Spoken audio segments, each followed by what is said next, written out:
Baru-baru ini, tank andalan militer Malaysia yaitu PT-91M Pendekar dan Prime Mover mogok di jalan di dua lokasi terpisah di Kuala Lumpur. Dalam sebuah pernyataan yang dirilis pada Sabtu tanggal 27 Agustus tahun 2022, militer Malaysia berjanji bahwa insiden semacam itu tidak akan terulang lagi. Jika insiden ternyata terulang, pihaknya berjanji akan mengirim tim ke lokasi secepat mungkin untuk menderek kendaraan yang terdampak untuk menghindari kemacetan lalu lintas. Bunyi pernyataan yang dikeluarkan militer Malaysia. Mereka juga memberikan penjelasan resmi atas mogoknya tank dan Prime Mover di dua lokasi terpisah di jalanan di Kuala Lumpur. Untuk insiden pertama, militer Malaysia mengatakan bahwa tank PT-91M Pendekar mulai mengalami masalah mesin pada Jumat tanggal 26 Agustus tahun 2022, sekitar pukul 10.30 waktu setempat.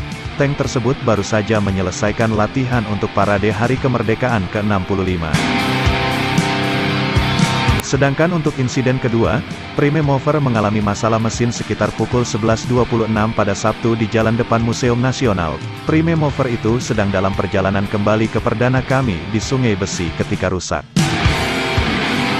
Main Battle Tank atau MBT PT-91M Pendekar menjadi pelopor hadirnya main battle tank di kawasan Asia Tenggara. Tank modern ini dikenal memiliki sejumlah keunggulan. PT-91M Pendekar adalah varian atau tiruan dari MBT Rusia T-72M, yang ditingkatkan kemampuannya dengan sistem elektronik berstandar NATO.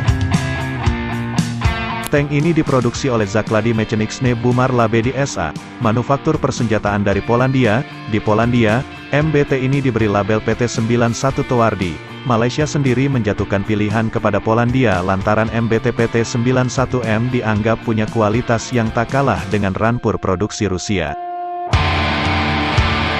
Pesanan atas PT-91M bisa dibilang tak terlalu banyak.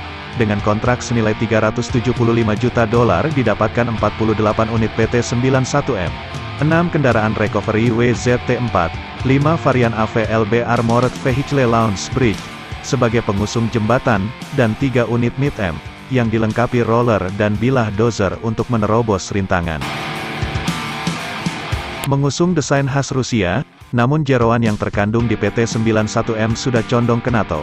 Lantaran Polandia juga menjadi bagian dari anggota NATO, kandungan NATO terlihat dari adopsi rantai Diel Type 840i buatan Jerman, yang dilengkapi treksu sehingga lebih ramah terhadap aspal jalan raya. Perangkat komunikasinya mengadopsi P4RG dari Thales, dan sistem intercom OTAS juga dari Thales. Sistem kendali meriam PT-91M Pendekar menggunakan FCS atau Fire Control System Savan 15, yang juga dipakai pada MBT Leclerc dan Challenger 2. Sistem penembakan sudah distabilisasi dan dipadukan dengan laser rangefinder, yang menjadikan tank mampu menembak sembari bergerak tanpa melepaskan sasarannya. Periskop pada komandan menggunakan VG-15 produk dari Sagem.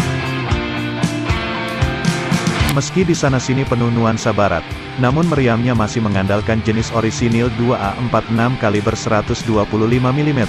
Untuk urusan amunisi, jenisnya lebih terbatas ketimbang amunisi standar NATO. Bila meriamnya asli Eropa Timur, lain lagi untuk senjata sekunder pada kubah komandan. SMB atau senapan mesin berat yang diusung bukan DSHK-38 khas tank Rusia, melainkan AD Malaysia memilih mengadopsi Browning M2HB kaliber 12,7 mm. Sementara untuk senjata Cockshell mengadopsi FNMAG 7,62 mm yang mengikuti arah gerakan laras. Untuk sistem proteksi, Pendekar telah dipasangi blok ERA atau Explosive Reactive Armor ERAWA 1 dengan 1 lempeng peledak, dan ERAWA 2 dengan 2 lempeng peledak, yang dikopi dari sistem kontak dan kaktus peninggalan Uni Soviet. Sistem perlindungan blok ERA mampu mematahkan serangan hulu ledak Shepard cas dari roket anti-tank seperti RPG-7 atau munisi HESH. Lebih canggihnya lagi, PT-91M Pendekar bagian hullnya telah dilabur cat yang dapat menyerap gelombang radar. Dengan awak 3 orang, PT-91M Pendekar disokong mesin diesel PZL Wola S1000R yang menghasilkan tenaga 1000 tenaga kuda, dengan bobot mencapai 48,5 ton. Pendekar punya power weight ratio 20,6 tenaga kuda per ton.